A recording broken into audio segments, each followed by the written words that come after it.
La dernière fois, j'étais au resto avec une copine et des collègues à elle, et en fait, ils discutaient du fait que ils préfèrent toujours s'attendre au pire. En fait, même si une situation ne s'est pas encore produite, eux, ils sont du genre à toujours imaginer le pire pour justement se préparer au pire, et comme ça, derrière, ils sont pas déçus. Et en fait, ça m'a vachement surpris parce que du coup, c'est un état de pensée qui est particulier. Moi, personnellement, je pense pas comme ça, ou en tout cas, c'est rare. Je veux pas dire que ça m'est jamais arrivé. Et je me suis dit: «Mais en fait, il y a énormément de gens qui pensent comme ça finalement». Je sais pas d'ailleurs si c'est ton cas ou si tu connais des personnes qui, ont cette mentalité de vraiment toujours se «préparer» entre guillemets au pire. Je dis bien entre guillemets, parce qu'au final, quand on anticipe des mauvaises choses potentiellement qui peuvent arriver, bah, finalement, c'est pas vraiment se préparer. Déjà, il y a un fossé entre ce qu'on imagine et ce qui se passe réellement. Je sais pas si tu as déjà vu le fameux schéma, alors attends, en gros, est-ce qu'on voit bien?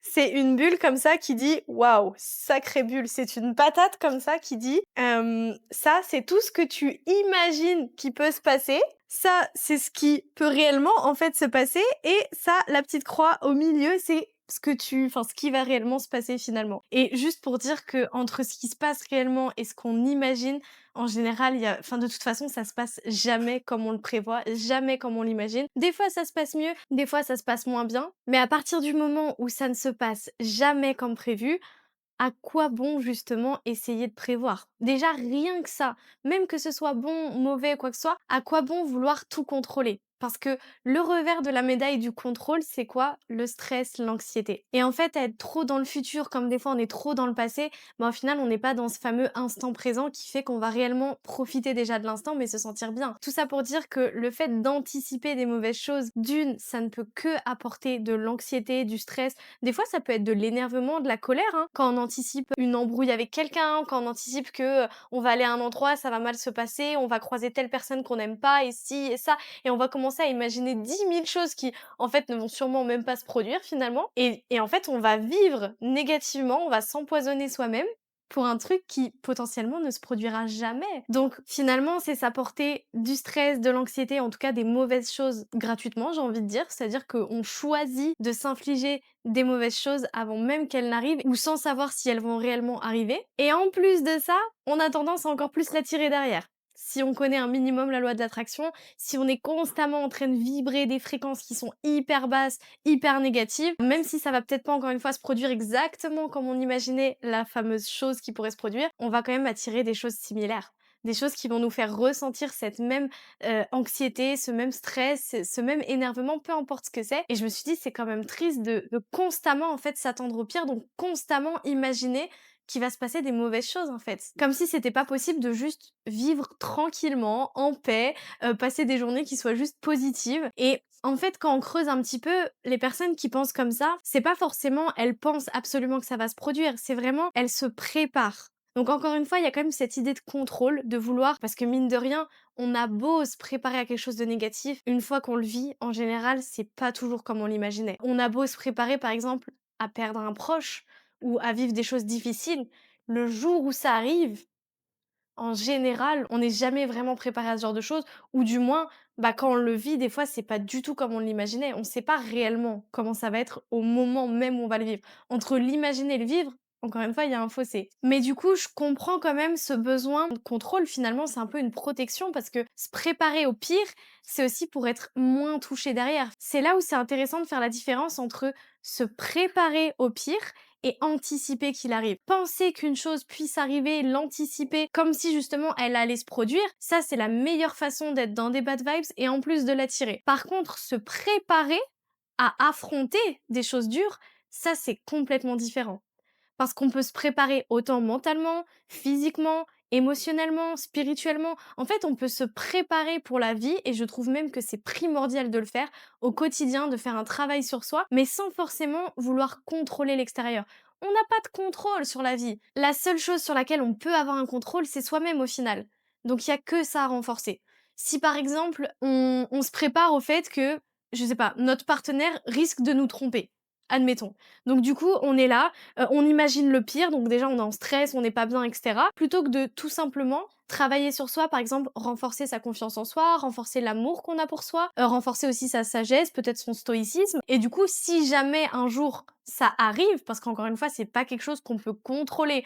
On a beau vouloir avoir du contrôle sur les autres ou sur ce qui nous entoure, il y a des choses qu'on ne peut absolument pas contrôler en fait. Mais par contre, si on se renforce soi, bien derrière, si ça se produit, on sera beaucoup plus à même de justement savoir gérer la situation. On sera beaucoup plus à même de savoir se relever parce que l'énergie, on l'aura mis sur soi plutôt que de la mettre à l'extérieur. Quand on prévoit des choses mauvaises, c'est comme si on envoyait l'énergie vers là. C'est un petit peu comme quand tu veux développer un projet, tu mets ton focus dessus, ce projet il va grandir. Bah là, c'est pareil.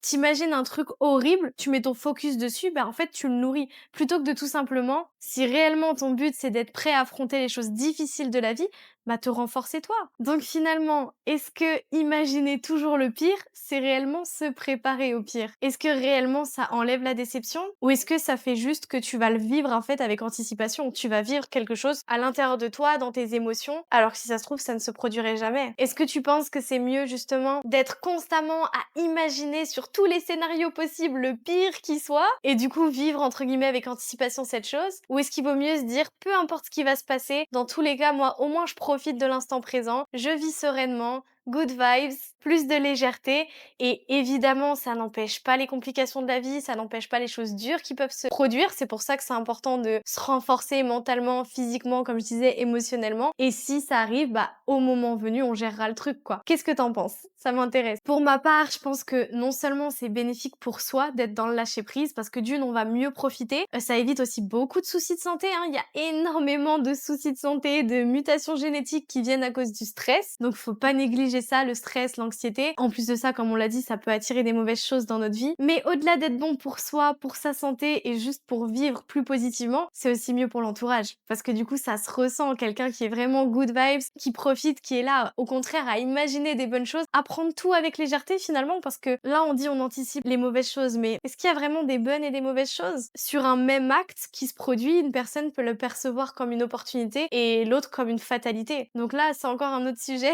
on pourra y revenir, mais c'est quand même intéressant de se poser ces questions-là. Bon, encore une fois, c'était rapide, un sujet à la fois simple que je trouve assez important étant donné qu'il y a énormément de personnes qui pensent comme ça aujourd'hui. Et à la limite, si je peux te donner un petit tip si c'est ton cas, si tu as envie de savoir si justement c'est quelque chose qui t'arrive régulièrement, déjà d'une, tu peux te poser la question, comment je me sens? Parce que la façon dont on se sent, c'est un indicateur de si on pense positivement ou pas. En général, si on se sent pas très bien, c'est qu'on est en train de penser à des choses négatives. C'est aussi simple que ça. On pense à des choses qu'on ne veut pas. À l'inverse, si on se sent bien, c'est que on a des plutôt bonnes pensées, qu'on est plutôt bien aligné. Mais si à un moment, toi, ça t'arrive justement de te sentir mal, d'avoir des mauvaises pensées, d'être trop dans la cogite et du coup d'avoir du mal à être dans l'instant présent, soit parce que tu penses à des choses qui se sont passées ou t'imagines le pire dans le futur, donc en fait, soit dans le futur, soit dans le passé, mais pas dans l'instant présent. Ce qui peut aider énormément, c'est de se servir des 5 sens. C'est quelque chose dont je me sers quand je sens que justement je suis beaucoup trop dans le mental, beaucoup trop dans la cogite. Je vais me poser la question, ok, qu'est-ce que je vois comme couleur autour de moi? Qu'est-ce que je sens comme odeur? Qu'est-ce que je sens sur ma peau? Ou par exemple, si je suis en train de toucher quelque chose,